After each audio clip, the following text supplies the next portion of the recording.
Hola, buenos días a todos y a todas. Continuamos con la explicación de las medidas que ha adoptado el Gobierno en el Real Decreto Ley 11/2020, que se ha publicado esta mañana, e intentaremos pues que recibáis toda la información necesaria y insistimos que si necesitáis alguna consulta concreta de vuestra situación particular, os pongáis en contacto con nosotros. Ahora, en este vídeo, vamos a explicar la nueva prestación o subsidio extraordinario para las empleadas del hogar. Este subsidio se crea expreso por este decreto y es de carácter excepcional en este sentido. Tendrán derecho al subsidio extraordinario aquellas empleadas del hogar que estén dadas de alta o que estuvieran dadas de alta antes de la entrada en vigor del decreto del estado de alarma, que os recuerdo, la fecha es de 14 de marzo del 2020. Para poder acceder a este subsidio, que digamos que es una especie de desempleo, se pueden dar dos circunstancias o dos situaciones. Primero, porque hayan dejado de prestar de forma total o parcial parte de la jornada que estaban contratadas como empleadas del hogar, sus servicios como empleadas del hogar de carácter temporal para reducir el riesgo de contagio del COVID-19, siempre que el motivo de esta falta de actividad total o parcial o reducción total o parcial de la actividad no sea voluntario de la trabajadora, se deba a causas ajenas a su voluntad. Os voy a poner un ejemplo. Imaginaros que dentro de una vivienda en la que yo como empleada del hogar voy a limpiar, pues resulta que hay una persona o la familia tiene el COVID-19 y está en cuarentena. Bien, por cuestiones para reducir este riesgo, lo lógico es que la empleada del hogar, la empleadora o el empleador, digamos el titular de la familia, diga, oye, no vengas, vamos a evitar que te contagies y luego puedas contagiar a otras personas. Este sería el primero de los supuestos. Segundo de los supuestos es que se haya extinguido el contrato de trabajo como empleadora del hogar, como empleada del hogar, por despido. Las causas de despido, pues que haya, un ejemplo muy exagerado sería que haya robado en el domicilio y la despidan, por ejemplo, o por el desistimiento. Os recuerdo la diferencia entre unos y otros. El despido debe haber un motivo por el que el empresario o un incumplimiento por la empleadora, por la trabajadora. En el caso del desistimiento, recordaros que es una figura que se reconoce para las empleadas del hogar, como es una prestación de servicios dentro de la casa de la familia. Tiene que haber una relación de confianza, por lo tanto, y en algún momento, pues el empleador, el dueño de la casa, puede decidir, porque ya no tiene confianza, no porque haya pasado nada en concreto, sino porque no tiene confianza, puede decidir desistir del contrato. No existe o no exige una causa, es simplemente pues que decide porque sí, porque ya no está cómodo o porque no le apetece ver a esta señora o lo que sea, puede decidir desistir el contrato. Por lo tanto, recopilo, dos situaciones que dan lugar a esta prestación. La primera, que se reduzca total o parcialmente las horas de trabajo de forma temporal para evitar el riesgo de contagio, siempre y cuando no sea por voluntad de la trabajadora. Segundo, por despido o por desistimiento. Es decir, el contrato se extingue, no es temporal, es definitiva esa extinción. ¿Cómo se acreditan estas situaciones? Porque habrá que justificar para cobrar este subsidio. Esas situaciones se acreditan en función del motivo. Si el motivo es el primero, es decir, reducción de las horas de trabajo, total o parcial, el empleador deberá hacer una declaración jurada de las horas y de la fecha desde cuando se reducen esas horas, ya sea total o parcial. A veces las empleadas del hogar trabajan en distintos domicilios. Bueno, pues esta reducción de actividad se produce en distintos domicilios, una declaración jurada por cada uno de los domicilios. La otra forma de justificar cuando estamos en una situación de despido o desistimiento es con la propia carta en la que se comunica a la trabajadora o a la empleada del hogar el despido o el desistimiento. ¿Qué se va a cobrar? ¿Qué se va a cobrar? Se va a cobrar el 70% de la base reguladora. Un momentito.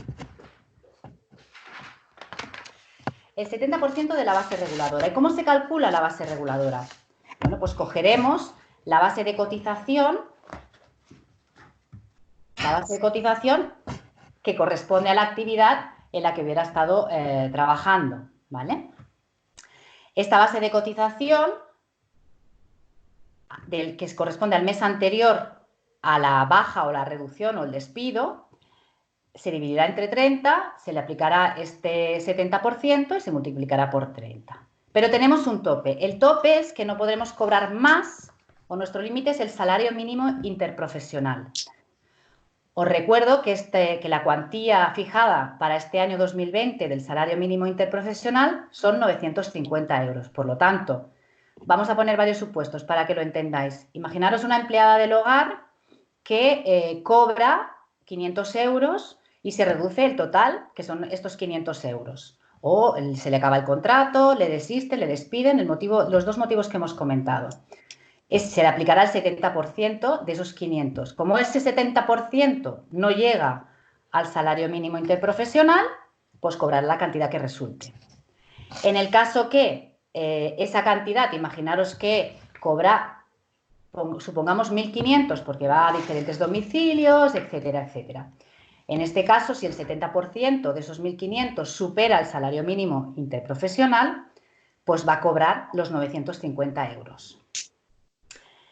¿Cómo se cobra? Se cobra por periodos mensuales y se inicia, o es la parte proporcional en su caso, y se inicia el cobro de la prestación con efectos desde que se reduce esa jornada, que se reduce total o parcialmente, o desde que se extingue el contrato o se comunica el desistimiento. Por tanto, será la fecha que aparezca en la declaración jurada o en la carta de comunicación de finalización de contrato por desistimiento o despido la que determinará la fecha de inicio del cobro de la prestación.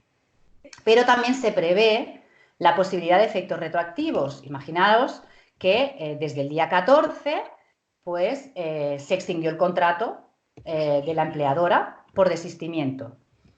No va a cobrar desde ahora que ha salido este decreto y que entra en vigor mañana, sino podrá cobrar con efectos siempre a partir del día 14. Si se produjo el día 14, el 17, el 17, la fecha que conste. ¿Vale? También es importante que sepáis con qué podemos compatibilizar esta prestación, este subsidio o esta ayuda excepcional. Existen diferentes supuestos. Imaginaros que la empleada del hogar también trabaja por cuenta ajena, echa unas horitas limpiando un domicilio, pero también trabaja pues, para una empresa de limpieza. Sí, será compatible, por tanto, la prestación o el subsidio de la empleada del hogar que os he explicado con los salarios que perciba, en el caso de que continúe desempeñando el trabajo de limpiadora en la empresa, ya sea régimen general, ¿vale? Otra cosa que tenéis que saber también es que esta prestación, en cambio, no es compatible, es decir, no cobraremos la prestación en los siguientes supuestos. Cuando estemos de baja por incapacidad temporal y cobremos el subsidio por incapacidad temporal, es decir, por enfermedad, y tampoco lo cobraremos si estamos en una situación de permiso retribuido recuperable, el que se reguló y que os hicimos mención expresa hace unos días. Bien, os voy a poner otros ejemplos también para que entendáis diferentes supuestos que nos podemos encontrar. ¿Qué pasa si no es una reducción total o extinción por despido o desistimiento, sino que es una reducción de unas horas? Es decir, pues yo voy a varios domicilios y en uno de ellos no voy, o voy a un domicilio y me han dicho que en lugar de ir todas las horas que yo echaba antes, pues voy a ir menos horas. Se cobrará el subsidio por la parte proporcional de las horas que se han dejado de trabajar. ¿Qué pasa? Otro supuesto que nos podemos encontrar es que yo trabaje en diferentes domicilios y, por tanto, pues tenga diferentes bases de cotización a tener en cuenta. Se calculará el 70% de las bases reguladoras en función de las cotizaciones de los diferentes domicilios en los que trabajo. Estas se sumarán y, en todo caso, nunca podrá superarse el salario mínimo interprofesional. Por lo tanto, nunca podemos superar los 950 euros.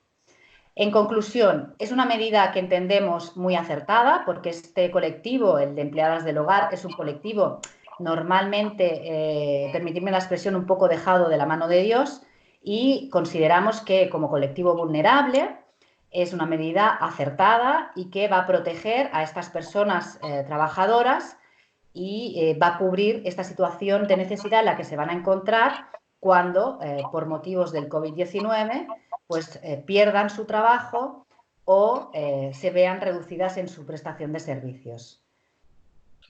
Espero que lo hayáis entendido. Os deseo, como siempre, ánimo y salud y nos vemos en la próxima explicación. Un saludo.